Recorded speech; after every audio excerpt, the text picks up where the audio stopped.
Kapag ang mga yero nyo ay ganito na ang hitsura. Yan. No? Mapapansin nyo medyo faded na yung kulay niya, yung original kulay niya. Kasi ito yung original niya. Ayun. So ito na siya no, ngayon. So medyo faded na ang hitsura. At meron nang mapapansin kayong mga kalakalawang. Ayan, kalakalawang. So ngayon, hindi naman ibig sabihin ay palitan na yung mga yerong mga ganito. Pero pwedeng option yun kasi kung meron kayong budget naman, meron kayong pera pambili ng mga yero mga ganito, pwede nyo nang palitan kasi nga kinakalawang na.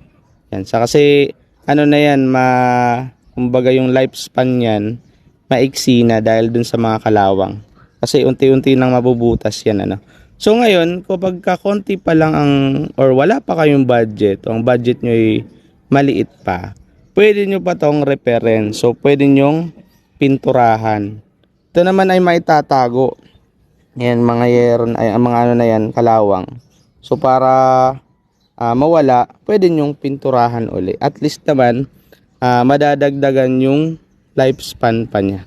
Hanggang sa magkaroon kayo ng budget na pampalit na ng yero. So, ano muna, repair lang muna. Pwede nyong pinturahan agad. Huwag nyong antayin kasi mabubutas to, no?